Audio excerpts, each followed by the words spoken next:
Welcome back, everyone, for another deep dive. Today, we're going to be looking at, Ooh, this is a good one. it is a really good one. So we're going to be looking at a conversation between President Trump and Ukrainian President Zelensky. Back when he was president. Yes, back when he was president. Before the war. Yes. So this is a transcript from a French news source, France's 24. Okay. And they were able to get this transcript of this conversation that happened in the Oval Office. Wow, in the Oval Office. Yeah, it's fascinating stuff.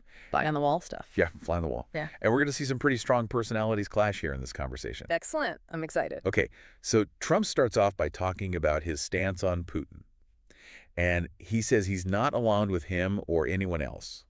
And it's interesting, he uses the word hate Oh, really? when describing the sentiment surrounding Putin. Oh. And he says he wants to move past that. So it's almost like he's trying to distance himself from any association with Russia. Interesting tactic. Right. And then Zelensky, Oh, just he does. He brings up Crimea, the annexation in 2014, and the human cost of the conflict. It's like this stark reminder. Oh, what's really going on? Yeah, of the realities on the ground. A reality that Trump seems to be glossing over. Yeah. So he's trying to sort of, obviously he's trying to frame it in a way that makes him look good, Right. but also downplaying the severity of what's happening. Exactly. Mm. Exactly. And it's interesting how Zelensky frames his response. He doesn't directly accuse Trump of being disrespectful, but there's this subtle implication Oh, I see. that Trump's words lack a true understanding of the situation. Interesting. Okay. Yeah. And then this is where J.D. Vance steps into the conversation, Oh, okay. Trump's advisor. Right. And it seems like he's trying to smooth things over a little bit. Send the president. Yeah, defend the president's approach. And he highlights Trump's attempts at diplomacy. And he contrasts them with previous administrations. Sure. And he even takes a little jab at Biden's approach. Well, yeah, of course. Got to get that in there. Gotta get that in there. Classic political tactic. But even with Vance trying to steer the conversation, the issue of respect, or rather the lack of it, becomes a major point of contention. Zelensky brings it up more directly this time, implying that Trump isn't showing him or Ukraine the respect they deserve. It's getting a little spicy. It is. And this triggers a very strong reaction from Trump. He demands gratitude for the billions of dollars in U.S. aid and military equipment that has been provided to Ukraine. Oh, wow. And he even goes as far as to question Zelensky's leadership. So it's getting personal. It's getting very personal. The conversation becomes incredibly personal. It's no longer just about policy disagreements. It's about ego pride and a battle for control of the narrative. Yeah, that makes sense. It sounds like typical Trump. Right. He does love to control the narrative. He does. And it's important to note that Trump's insistence on gratitude isn't just about acknowledging U.S. support.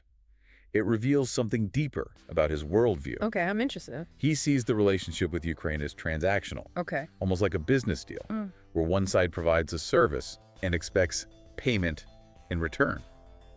And in this case, the payment he's seeking is deference and alignment with his views. Interesting. So like almost fealty in a way. Yes, like loyalty. Okay. Yeah. Yeah. So that transactional approach becomes even more apparent when the conversation turns to the issue of U.S. military aid. Okay. Trump emphasizes the billions of dollars and the vast amount of military equipment that the U.S. has provided, almost as if he's like tallying up a bill. Yeah. And he makes that very pointed statement, saying that without U.S. equipment, the war would have been over in a matter of days. Wow. Strong words. Very strong words. What do you make of that statement? Well, it seems like a pretty clear power play. Right. Yeah. He's reminding Zelensky who's holding the purse strings and implying that Ukrainian resistance is entirely dependent on U.S. support. Right. Which, to a certain extent it is. Right. But Zelensky pushes back, He does. subtly asserting their strength and resilience. Right, because he's got to walk that line Yes. of, we need your help, but we're not completely helpless without you. Exactly. This back and forth about military aid highlights this central tension in the relationship. Trump sees it as leverage, a way to control the situation. Zelensky, on the other hand, views it as a partnership, Okay. albeit an unequal one, in a shared fight against a common enemy. Yeah, that makes sense. And this clash of perspectives is also evident in their disagreement over a ceasefire. Trump pushes forward to prevent further casualties, seemingly taking a humanitarian stance. Okay. But Zelensky seems hesitant. Right. suggesting that a ceasefire might not be in Ukraine's best interest at this point. Right. I mean, he's on the ground. He knows what's happening. Right. He implies that Trump doesn't fully grasp the complexities of the situation on the ground. Right. So we're seeing the limitations of a diplomacy driven by personality rather than a deep understanding of the conflict. Yes, absolutely. It's almost like they're speaking different languages. Yeah, they are. They are. Yeah. It's fascinating. It's just fascinating. So much going on in this conversation. Yeah. Like beneath the surface. Yeah, and that's just the beginning. Oh, boy. Yeah. So there's more to come. Can't wait. All right. We'll be back after the break. Sounds good. And then it's interesting how Trump tries to kind of change the subject away from this immediate crisis in Ukraine and onto himself and like his track record as a diplomat. Yeah, it's almost like he's trying to prove his credentials. Right, exactly. Convince Zelensky and maybe even himself that he's this master negotiator. Yeah, he's the best. Right. He talks about his relationships with Putin, Obama, and Bush. Yeah. And he says that Putin, never broke agreements with him. Mm-hmm. But maybe he did with other presidents. Right. So he's really drawing that contrast between his effectiveness, or at least his perceived effectiveness, and the failures of his predecessors. Yeah, but I mean, is that really a fair assessment? Is he really as skilled a diplomat as he's making himself out to be? I mean, from what we've heard in this transcript, right. I mean, he's pretty confrontational, not very conciliatory. It seems like it's less about finding common ground, and more about asserting his dominance. Exactly. Yeah. Yeah. Even though he's trying to change the subject, that tension from earlier in the conversation, it's still there. It's palpable. Yeah, for sure. And it all comes to a head again when Trump criticizes Zelensky for what he sees as a lack of gratitude. Oh, wow. And he warns of consequences if they don't reach an agreement. Mm. And he's making it clear that U.S. support isn't unconditional. Right. It's transactional. It is transactional. And it's like he's saying, if you don't appreciate me enough, I might just take my ball and go home. Yeah, he's got that reputation, doesn't he? Yeah, he does. And this is really a dangerous game to play. Oh, absolutely. Especially given how high the stakes are. Yeah. He risks alienating a key ally in a strategically important region. Yeah. By using aid as a bargaining chip and making these threats. Yeah, he's not exactly known for his subtle diplomacy.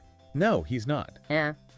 And it's interesting how throughout this whole conversation, the theme of respect keeps coming up over and over again.